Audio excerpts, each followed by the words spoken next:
Hello, welcome to my channel. My name is Alicia. Today we are doing a little car chat on what we're grateful for, or I should not say what I'm grateful for.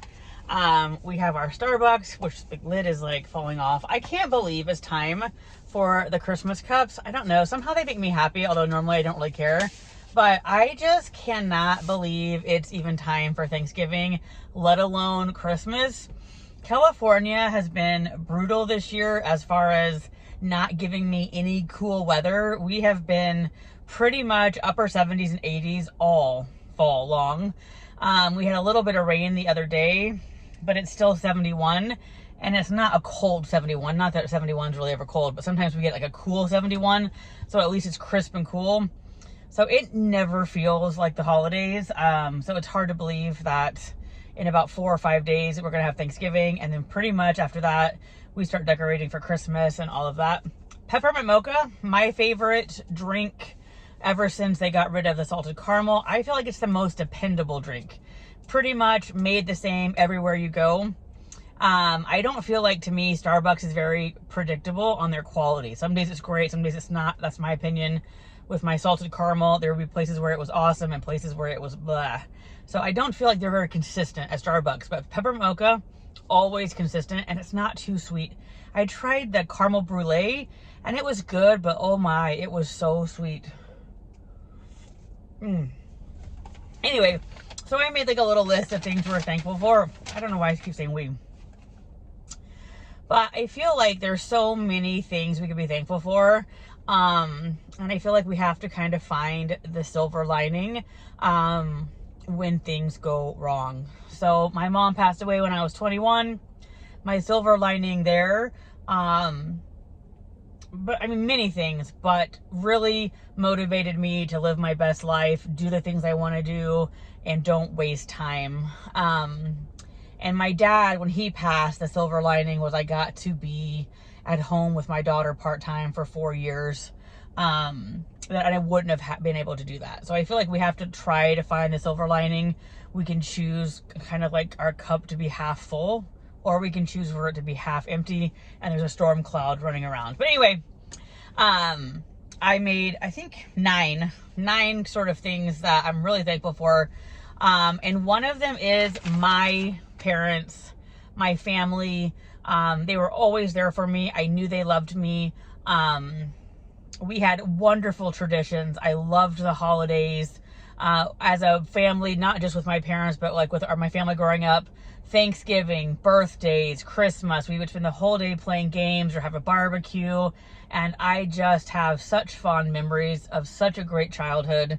And I think that's helped make me who I am today. And I believe I'm doing that now for my daughter, as far as at least we don't have much family left. And we also live in California, not necessarily near family. So she doesn't have the days of playing games with family, but we have tons of traditions. And I'm so happy and thankful that I get to pass those on down to her. I'm also thankful for my husband. I am so happy I married my best friend. It took me about 6 years in high school to even realize he was the one. We were instant best friends. We met at McDonald's. We worked there. And he liked me instantly, and I didn't see it. My mom, even though she didn't get to see us get married, she was constantly, "Don't you think Kevin's cute?" "No, Mom, I absolutely did not." Until he moved away, and then I was like, oh no. And then I realized that he was the one. And I'm so grateful for him. He's a great partner for life, or through life. And so I'm very thankful that I have him to go through life with. Also my job, I feel very lucky. My first couple jobs were really wonky when I graduated college, and this was my third teaching job, and it's generally a school with good kids. You know, if you need supplies, they get them for you. So I'm very grateful. My first 4 years of teaching, I had to buy crayons if I wanted crayons. I'm not sure everybody realizes teachers. A lot of times, like if you want decorations, if you want certain things, you buy them yourself. And so this school, I mean, not the decorations, but like if you need things, they will get them for you. And so I'm very grateful. And because, you know, my parents passed and, you know, we're out of state. So any friends and family that we have are generally in Indiana or San Diego, which is a good drive. So I've been so lucky to have friends at work that have turned into family, basically. And so I'm very thankful for the people I work with. And that I have such a good group of people that I can count on if I needed them at work. Travel. I love travel. My grandma instilled that in me. So there could be another thing I'm thankful for. I'm so thankful for my grandma. Growing up, starting in 3rd grade, we would go on a trip every summer together. I love travel. I love seeing new places. I'm very thankful for all the experiences she gave me. And so I love travel. I'm very thankful that we have the ability to go on vacations and do things. I love seeing new things. I love going to new places. Very thankful to be able to go see new things. Being a mom, absolutely best job ever. I knew absolutely without a doubt from a very early age in high school that I was never having kids. I didn't want kids. No way, Jose, were kids in the cards. And it wasn't until our 30s where my husband and I kind of like a seed started sprouting. Maybe we want kids. We'd have a conversation. And then maybe like 33, we started getting more serious. On the nursing paperwork at the hospital, I was a geriatric patient. So I think I was probably 35 when my daughter was born. Absolute best job. I love being her mom. I love being a mom. I love seeing the world through her eyes. And kind of tag teaming on that. I feel like somehow being a mom has given me the confidence. I've always been sort of confident and comfortable being me, but somehow being a mom, I am just 1,000% more confident with who I am, kind of just grounded. And I think that just comes from being a mom. And I talked about this at the beginning. I'm thankful that I kind of have the mindset that I'm going to choose to be happy, and I can go back to some coworkers that I think really helped me with that. But I try to look on the bright side. There are so many things to be thankful for, even if you're going through a storm. And so I choose to be happy. Of course, that doesn't always work perfectly, but more often than not, I choose to look at the bright side. I also am really thankful for this hobby. It was kind of a random, I fell into it, I think about 2 years after my dad passed away. And I really just love having this creative outlet of making videos. I love connecting with you guys. I love it when you guys comment. So YouTube has really been a blessing for me. Again, a creative outlet, a hobby, something to look forward to, and to kind of put some energy in. Another YouTuber I watch, her tagline is, "It's a great day to be alive." She had suffered with depression and suicidal thoughts, and I really like that because it is a great day to be alive. As long as we're alive, we can go out, do things, make a difference. And I think we have to use our time wisely and to the best of our abilities, because you never know when it's going to end. And both of my parents passing has really, like, that I think helps kind of seal that in. My mom and dad were waiting to travel until I got through college. My mom passed away before I got out of college, so they never got to travel together.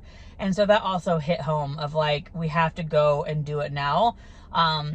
I've always wanted, so if I had to go today, I was happy because I've done all the things I could do. And I feel that way. Like every year we try to live it to the fullest, and go and do and see and all of that. Some of my coworkers are like, "You're always so busy." And I think it's because of my mom passing before they got to travel.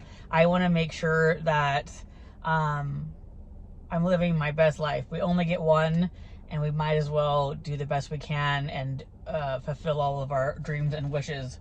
And then my last one here, I just put like, it's grit. The other day I had gotten these earrings from Wantable, and they came with a grit little poem, and it really just struck with me, and I'm going to read most of it, not all of it. It says, and I had later translated it into like a we, because it says she, and I think grit can clearly be for anybody, but it says, "She is unshakable, not because she doesn't know pain or failure, but because she always pushes through." And I feel like that's one of those things where it's like, I've had to push through. When my mom died, it was really hard. When my dad died 2 weeks before Cora was born, it was hard. But you have to push through, because she always shows up and never gives up, because she believes anything is possible no matter the odds. And perhaps what makes her beautiful has less to do with what lies upon the surface and more to do with what lies within. She is beautiful because of the way she chooses to live life and love, in the way she embraces life experiences, good or bad, in her willingness to bend but never break, and in her courage to believe that darkness can't hold her as long as she continues to create her own light. That just really resonated with me. Because I feel like we could let the bad things break us, but I feel like we have to know that we have the power to push through and make our own light. So those are just some things I'm grateful for. I'm so grateful to be alive, to be a mom, and to do all the things we're doing. So I hope you guys all have a happy and healthy happy and healthy Thanksgiving. Anyway, I hope you guys have the best day, and I will see you later.